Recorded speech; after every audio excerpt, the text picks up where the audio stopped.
So, when you're preparing your book for publication and you're considering all the factors that need to go into an effective detail page that converts quite well, there are a couple elements to consider. And I'm actually going to talk about the things that you should not do when you're preparing things like your title, your description, and your cover. So, let's start with the description and A plus content first. My first rule of things you should do is a 10-second rule. And the idea is when you come to this description page, within 10 seconds, people should really be able to figure out what this book is about.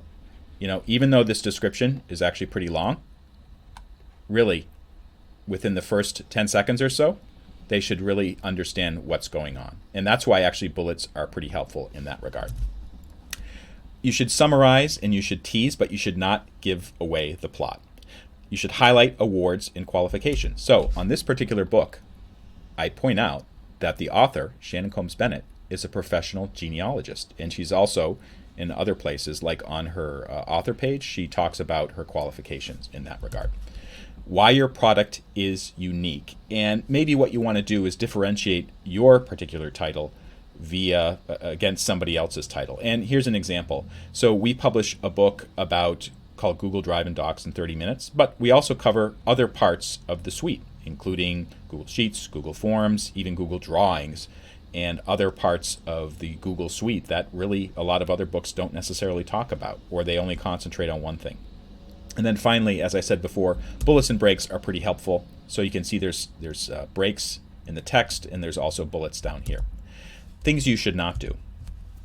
Don't obsess over your description. And I think particularly for self-published authors or for publishers who don't have kind of a marketing person or marketing skills in their wheelhouse, this can be a really difficult thing to do. Maybe they like to write and they think that writing marketing copy is the same as writing a prose, like fiction or nonfiction, and actually it's not. Marketing is really a different style of writing. Avoid long paragraphs. I've opened up some book detail pages and seen 1,000 words of text with not a single paragraph break. I've also seen fiction writers giving away the whole plot in the description. And at that point, why should people even buy the book? HTML is no longer allowed for most, but not all publishers. And then also, usually, I do not ask my authors, to write descriptions. If you do not have this skill in your wheelhouse, either you'll need to figure out how to do it, or you may need to hire someone to help you out. And I think this really is writing marketing copy and descriptions. This is like a foundational publisher skill. Okay, titles. Don't do this. And I've actually seen titles like this on Amazon. The Spectral Key Cozy Mystery Gift for Mom Kindle bestseller. So basically, what this publisher is doing is they're stuffing all these keywords into the title and subtitle because they know that people will be searching for those particular keywords when they're looking for a book. They're looking for a Kindle bestseller. They're looking for a gift for mom. So they stick that into the subtitle and title. And this is a problem on many levels. First of all, it's basically kind of pushing down other people's books, legitimate books. The other thing is it goes against Amazon's terms of service and metadata guidelines. And if Amazon finds out, or if Amazon notices you're doing something like this, it's possible that your book may either be delisted from search, that means nobody can find it, or your account may even be penalized in some other way.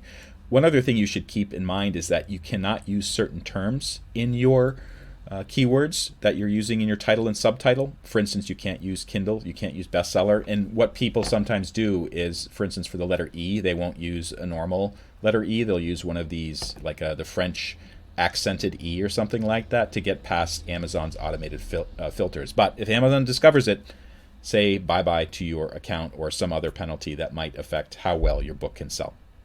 And finally, don't do DIY covers. And I'm saying this as somebody who once created a DIY cover when I first got started. DIY means do it yourself. So I thought, I know how to use Photoshop. I'll just whip up my own cover. And this is what I created. And actually, in retrospect, it looks terrible. And I knew it because I used to work in magazine publishing. So what I did is, after a month or two, I saw the book was selling. I was like, well, maybe I can improve this. I can improve the conversion rate. So I talked with a magazine designer who I'd worked with before, and I said, hey, can you come up with some designs for my new book? And he helped me out, and we decided on this particular design. And by incorporating this design into the book, it resulted in a 50% rise in daily sales for the ebook edition. And this is a very big lesson that I had. People really do judge books by their cover. That wasn't so hard, was it?